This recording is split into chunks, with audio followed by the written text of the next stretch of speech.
The Black Dahlia Tragedy of Hollywood, Los Angeles, 1947. The air in Los Angeles on the 15th of January, 1947, was thick with the promise of a new dawn. But in the weedy, desolate lots of Leimert Park, something unspeakable lay waiting. The morning sun, barely piercing the winter haze, cast long shadows over South Norton Avenue, where a young mother, Betty Bersinger, pushed her toddler stroller along a quiet, undeveloped street. Her eyes caught a glimpse of something pale and lifeless amid the overgrown grass, a discarded mannequin, she thought, its limbs unnaturally splayed. But as she drew closer, her breath caught in her throat. This was no mannequin. It was a body, a woman's body, severed cleanly in half at the waist, her bloodless flesh gleaming like porcelain under the cold light. The face, mutilated with ghastly precision, bore gashes from mouth to ears, twisting her features into a grotesque, clown-like grin. No blood stained the ground. No sign of struggle marred the scene. It was as if the body had been meticulously placed, a macabre offering to the city of angels. This was Elizabeth Short, a 22-year-old dreamer whose name would soon be etched into the annals of America's darkest lore as the Black Dahlia. Elizabeth Ann Short was no stranger to wandering. Born in Boston in 1924, she was a child of the Depression, her life a patchwork of fleeting homes and broken dreams. Her raven black hair, often adorned with a flower, framed a face that turned heads, but her heart carried the weight of loss. A love lost to war had left her adrift, and by 1946, she had followed the siren call of Hollywood, chasing whispers of stardom. Los Angeles, with its glittering promise of fame, was a city where dreamers like Bethis, her friends, called her flocked, only to find themselves lost in its shadows. She worked as a waitress, lived in rented rooms behind nightclubs like the Florentine Gardens, and drifted between transient friendships. To some, she was a mystery, weaving tales of being a war widow or a grieving mother to gain sympathy. To others, she was simply Beth, a girl with a penchant for sheer black dresses that clung to her like a second skin. It was in Long Beach that a friend, riffing on the 1946 film noir The Blue Dahlia, dubbed her the Black Dahlia, a nickname that painted her as a creature of the night, both alluring and doomed. That January morning, when Betty Bersinger's scream shattered the stillness of Leimert Park, the city awoke to a nightmare. The Los Angeles Police Department descended on the vacant lot, their faces grim as they surveyed the horror before them. The body was not just severed, it had been drained of blood, scrubbed clean, and posed with deliberate care. Her arms were raised above her head, her legs spread apart, as if the killer had staged a grotesque tableau. The cuts were surgical, the precision chilling her torso sliced at the lumbar spine, a feat that suggested a hand skilled in anatomy. Her intestines had been removed, her organs tampered with, and the lacerations on her face, later called a Glasgow smile, spoke of a cruelty that went beyond murder. The coroner would later rule that Elizabeth died from hemorrhaging and shock, her face battered by repeated blows before the mutilations began. The absence of blood at the scene was the most haunting detail. She had been killed elsewhere, her body transported and dumped like refuse in this forgotten corner of the city. The discovery ignited a firestorm. Los Angeles in 1947 was a city teetering between glamour and grit, its streets alive with post-war ambition and undercurrents of vice. The murder of Elizabeth Short was not just a crime, it was a sensation, a storyteller, made for a press hungry for scandal. The Los Angeles Examiner and Herald Express, locked in a ruthless battle for readership, seized the narrative with feral intensity. Reporters swarmed the crime scene before police could secure it, trampling potential evidence and spinning tales that blurred fact and fiction. They christened her the Black Dahlia, a moniker that transformed Elizabeth from a struggling young woman into a mythic figure of femme fatale whose life, they claimed, was steeped in debauchery. Headlines screamed of her alleged liaisons with countless men, branding her a teaser, or worse, a call girl, though no evidence supported these claims. The Examiner even tricked her mother, Phoebe Short, into sharing details by pretending Elizabeth had won a beauty contest, only to reveal the brutal truth. Her daughter was dead, her body desecrated. The public's fascination was insatiable. The Examiner sold record copies the day after the murder, rivaling sales from the end of World War II. The Black Dahlia became a household name. Her story, a grim fairy tale whispered in diners and bars across the city. Letters, purportedly from the killer, began arriving at newsrooms, crafted with cut-and-pasted clippings like ransom notes from a deranged mind. One, sent to the Herald, Express read, "I will give up on Dahlia killing if I get 10 years. Don't try to find me." Another package, doused in gasoline to erase fingerprints, contained Elizabeth's birth certificate, photos, and an address book, taunting police with clues that led nowhere. The city was gripped by fear and intrigue, each new detail feeding a collective obsession. Was the killer a surgeon, a butcher, or something far worse, a phantom who walked among them, unseen? Elizabeth Short's murder was not just a tragedy, it was a wound that refused to heal. The brutality of her death, the mystery of her final days, and the media's relentless myth-making turned her into a symbol of Hollywood's dark underbelly. She was no longer just Beth, the girl who loved jazz clubs and dreamed of the silver screen. She was the Black Dahlia, a name that evoked both beauty and horror, a riddle wrapped in blood.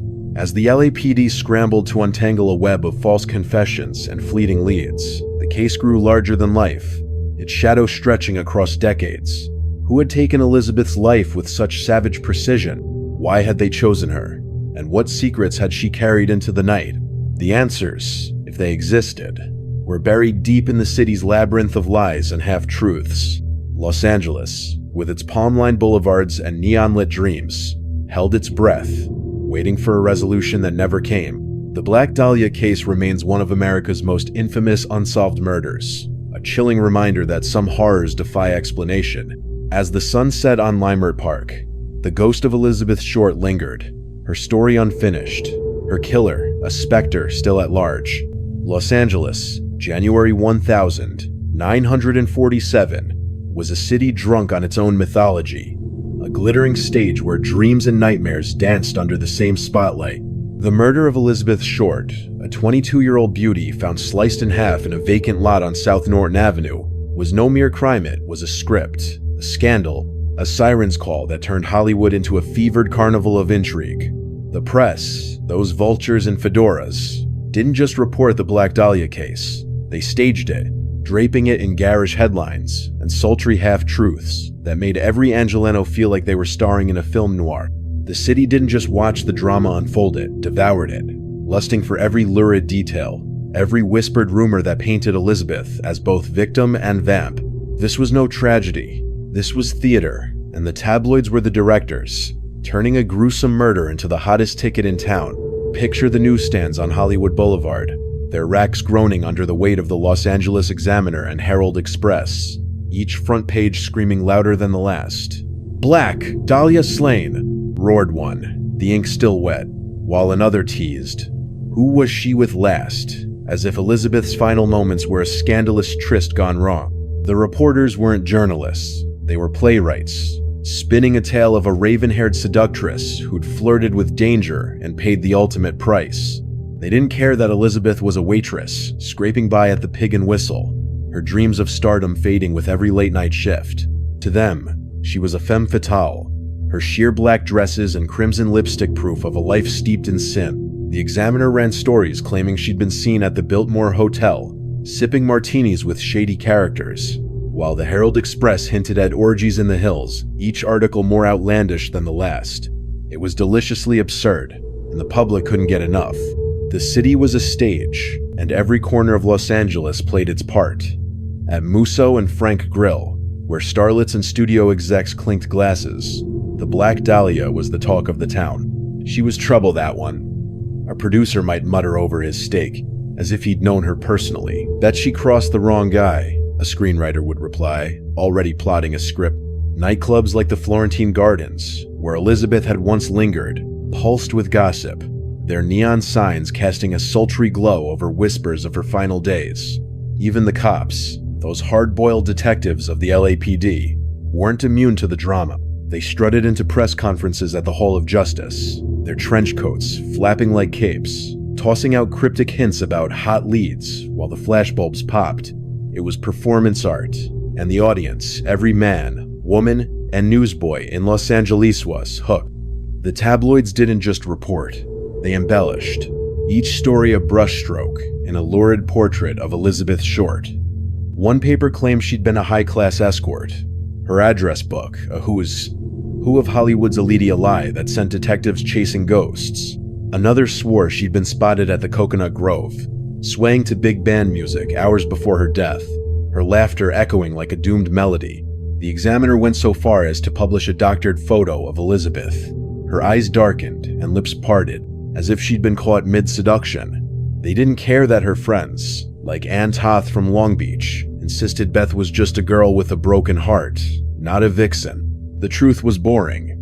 The Black Dahlia was box office gold. When a letter arrived at the Examiner's office, pasted together from magazine clippings and signed The Black Dahlia Avenger, the city gasped. More to come, it promised, and Los Angeles leaned in closer, breathless with anticipation. The drama reached its peak in the days following the discovery of Elizabeth's body.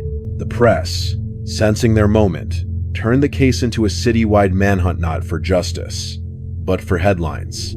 They offered rewards for tips, printing every crackpot theory that flooded their switchboards. A cabbie swore he'd driven Elizabeth to a shadowy mansion in the Hollywood Hills. A bartender at the Formosa Cafe claimed she'd left with a man in a fedora, his eyes cold as ice.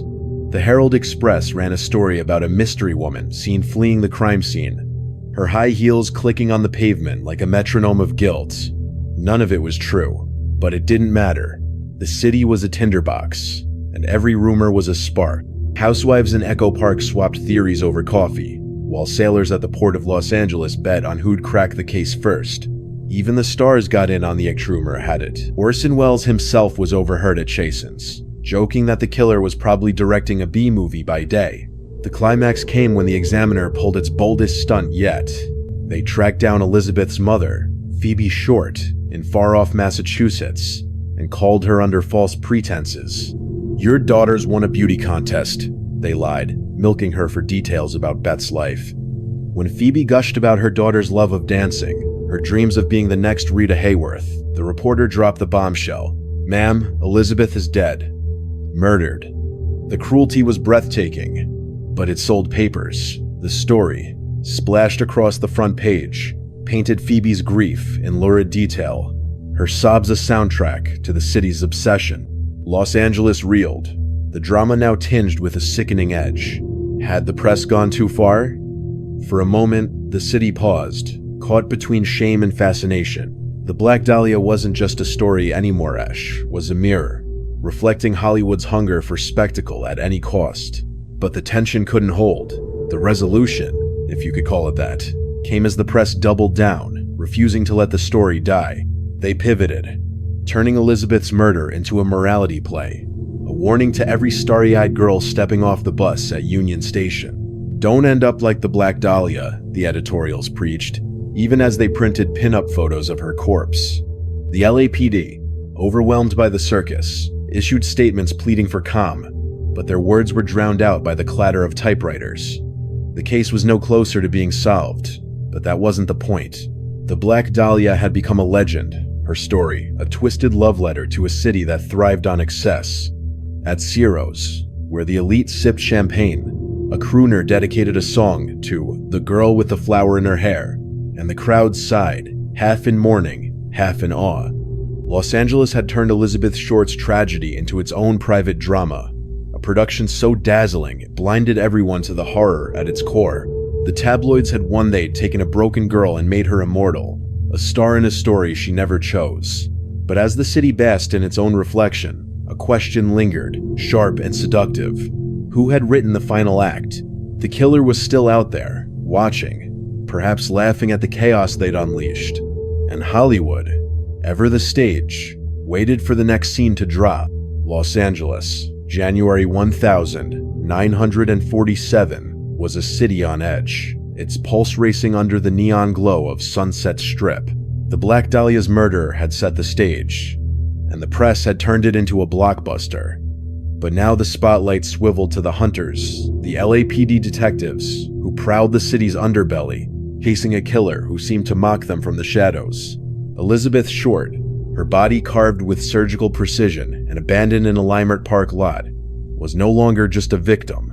She was a puzzle. Her death, a taunting riddle that demanded a solution. The investigation surged toward its zenith, and at the heart of it was a man who seemed ripped from a noir script. A doctor, polished and poised, whose hands might have wielded the blade that ended the Dahlia's life. The city held its breath, intoxicated by the chase, as the scent of blood and scandal led to a crescendo that promised answers until it didn't. The LAPD's Homicide Division, headquartered in the cavernous Hall of Justice downtown, was a hive of cigarette smoke and desperation. Detectives Harry Hansen and Finis Brown, their ties loosened and eyes bloodshot, poured over a mountain of leads, most of them dead ends. The crime scene had offered little. Elizabeth's body, drained of blood and severed at the waist, bore no fingerprints, no stray hairs, only the chilling precision of its mutilation. The coroner's report was a nightmare: her face battered, her skull fractured, her body sliced with a skill that screamed medical training. The cuts, clean as a textbook diagram, pointed to someone who knew the human body intimately, someone who could dissect with the calm of a surgeon. As the taunting letters clipped from magazines and signed, "The Black Dahlia Avenger," piled up at the Los Angeles Examiner, one name began to rise above the noise: Dr. George Hill Hodel, a man whose charm was as sharp as his scalpel. Hodel was no ordinary suspect, a 39-year-old physician with a practice on Franklin Avenue. He was a figure who seemed to glide through Los Angeles' elite circles, his dark eyes and silver tongue disarming even the wary. His home, the Sowden House in Los Feliz, was a Mayan-inspired fortress designed by Frank Lloyd Wright's son, its concrete walls hiding a labyrinth of secrets. Hodel was a polymatha, former child prodigy, a jazz aficionado, a lover of surrealist art who hosted salons where Hollywood's avant-garde mingled with darker souls. Rumors swirled that his parties, fueled by absinthe and whispers of debauchery, drew figures like Man Ray and John Huston. To the detectives, he was a paradox, a healer whose intellect could unravel a body as easily as it could save one. When a tipster claimed Hodel had known Elizabeth, the investigation ignited, the air thick with the thrill of a predator cornered. The clues were tantalizing, each one a thread in a web that seemed to tighten around the doctor. Witnesses placed Elizabeth in Hodel's orbit, claiming she'd been seen at a bar near his office, her black dress catching the light as she laughed with a man who matched his description. A search of the Sowden house uncovered medical equipment, scalpels, suture kits that sent shivers down the detectives' spines. The house itself was a character in the drama, its shadowy corridors and hidden rooms fueling fantasies of a killer's lair. Hodel's past didn't help. He'd been acquitted of molesting his daughter, Tamar, in a 1,949 trial that reeked of payoffs, and whispers of his involvement in illegal abortions painted him as a man unbound by morality. Most damning was the coroner's note. The killer had used a hemicorporectomy, a rare surgical procedure to sever the spine, a technique Hodel, with his training, would have known. The city buzzed with fevered speculation, the Herald Express splashing his name across headlines. Doctor of Death? The chase reached its peak in a heart-pounding sequence that could have been scripted by Raymond Chandler. Detectives tailed Hodel through the city's neon-lit veins, from the smoky jazz clubs of Central Avenue to the glittering chaos of Ciro's on the Strip. His every move was watched, his phone tapped, his associates grilled. A stakeout at the Sowden house revealed strange delivery medical supplies, unmarked crates that fueled theories of a secret operating theater. The LAPD, desperate for a break, leaned on informants, one of whom swore Hodel had bragged about fixing a girl who'd crossed him. The tension was electric, each new lead a spark that threatened to set the case ablaze. At Musso and Frank Grill, where detectives swapped theories over whiskey, Hansen bet his badge Hodel was their man. "He's too perfect," he growled, "too damn clean." The city, enthralled, waited for the arrest that would end the nightmare. But the climax wasn't the triumph Los Angeles craved, it was a gut punch. Hodel, ever the chess master, had an alibi as airtight as his composure. On the night of Elizabeth's murder, he claimed he'd been at a medical conference in San Francisco, a story backed by colleagues and hotel records. Detectives tore into the alibi, but it held each detail a brick in a wall they couldn't breach. The evidence, so promising at first, crumbled under scrutiny. The medical equipment in his home was standard for a doctor. The witnesses recanted, their stories muddled by booze or fear. The Sowden house, for all its menace, yielded no blood, no hidden chambers, only the echo of unproven suspicions. Even the letters, those cryptic taunts, couldn't be tied to Hodel's hand.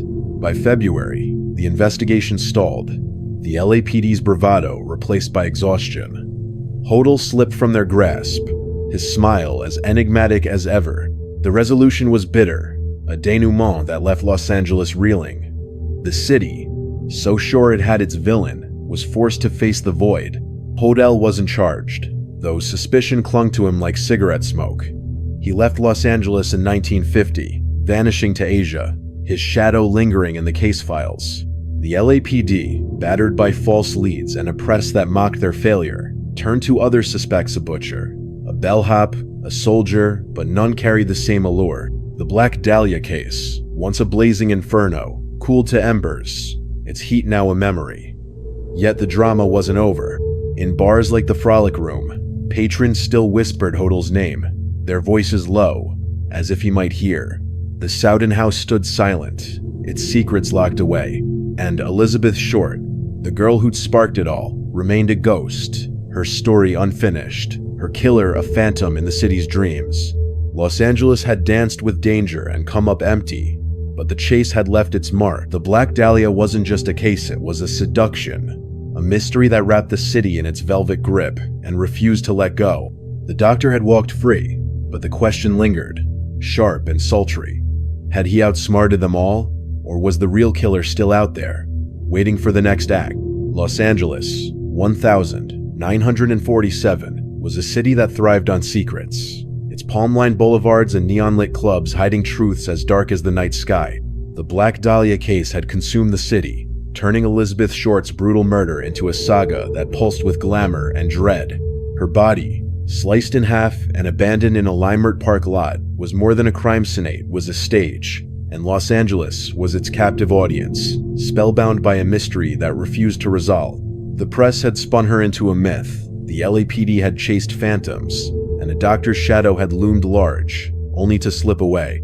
Now, as the trail grew cold, the city stood at a crossroads, its obsession with the Black Dahlia teetering between closure and chaos. But the story wasn't over. Something lingered in the Ira whisper, a taunt, a promise that the killer was still out there, watching, waiting, perhaps even laughing. And Hollywood, ever the seductress, was ready for an encore. The investigation had been a fever dream, a whirlwind of clues that led nowhere and suspects who vanished like smoke.